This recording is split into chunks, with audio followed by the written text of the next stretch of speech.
Okay, welcome back. This is lesson 6, and we were talking about building vocabulary in our previous lesson. We're going to return one more time, try out one different activity that you can use to also build some more advanced vocabulary. So, let's take a look. So remember, the reason why we're doing this is because there's a big difference between just learning basic ways to communicate in a language and starting to really build our intermediate language of finding more advanced, varied vocabulary, being able to talk about one thing in several different ways. So, just like last lesson, we're going to look at one more exercise to build our vocabulary. So, let's get started. So one of the ways that we can learn new vocabulary is by grouping words together.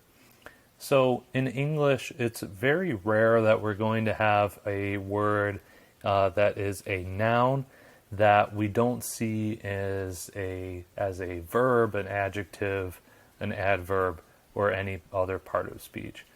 What happens quite often is that we do have other forms of the word that we can use as well. So this table is going to give us a little bit of an idea of how that works. Okay, so I want you to take a few minutes, complete the blanks in this table, and remember while you're doing this, we can also use negative versions of these as well as positive ones. Okay, so it might be something useful to think about, especially if you are challenging yourself.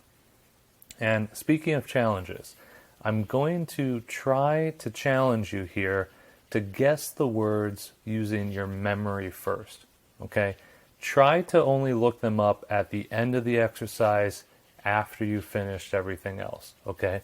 I know that might be a little frustrating, but it's going to give you a better sense of what you actually know and what you actually don't know without giving you a false sense of having accomplished it, okay? So try to come up with all these on your own first, okay? So pause the video, take a few minutes to try it on your own. Okay, you ready? Let's take a look at the answers.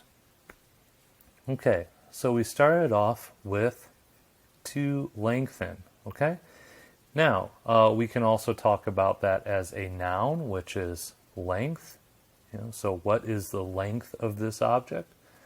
And then we also have the adjective long. And here the adverb doesn't apply. It's a bit of a special case, so no need to worry about that. Okay, number 2. We had quickness, and we also had quick as the adjective, okay? We have the verb to quicken, okay? And then we also have the adverb. This is an adverb that we use all the time, quickly, okay? Do it quickly so we can move on. Okay, fine, I'll do it. Just kidding. All right, now also number 3 here, we had to bore and boringly, okay? This you don't hear very often, but you can do it, all right? Unfortunately, as a teacher, this is a word I've heard pretty often. I hope you don't feel bored, by the way, but some people have told me in the past this is boring, the adjective. And then if you think that something is boring, then that means that you are probably experiencing boredom, the noun. Okay? Now, number 4, this one was tricky because we just had the adverb. So, surprisingly. By the way, a little side comment here. Surprisingly could work very well as a linking word, like we talked about before. Okay? But we use surprise as the adjective. Notice it's the same thing as the noun, okay? But we're going to use them in different kind of situations here.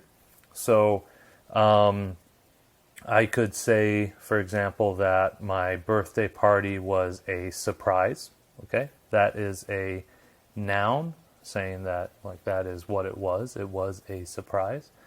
However, I could also talk about a surprise party.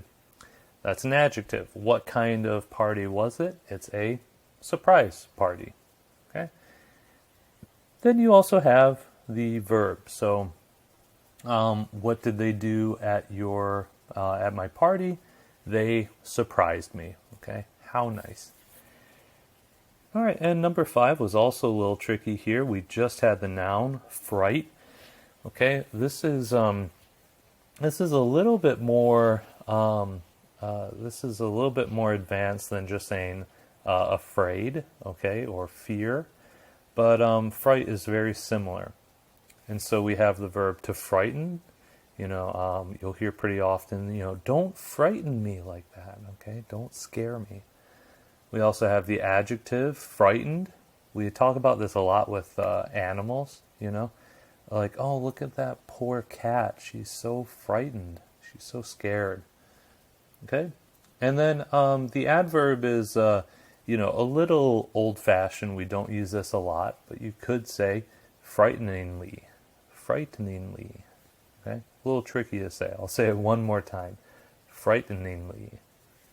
All right. Now, I want to emphasize, notice how we basically have one word here, but we're learning 4 different ways to say it, right? So that's a really clever way of branching out your vocabulary in a really complex way without putting too much work into it, right? It's like learning 4 words at once. And again, I want to encourage you, you do not just have to learn these words. You can challenge yourself with the same exercise. If you learn a new word, you can plug it in and try to find the related parts of speech to say it in the same way. Okay? So, give it a try. Keep challenging yourself. That's how you learn.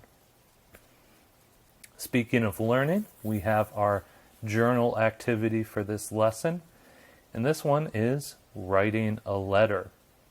So for today, write a letter to someone you've always wanted to thank but never had the chance to do so.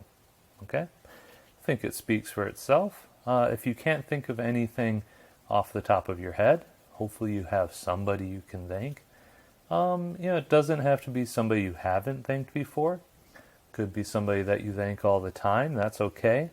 But the key here is I want you to try to use at least 2 of the words from today's chart. Okay, so try to work in those new words that you learned. Okay?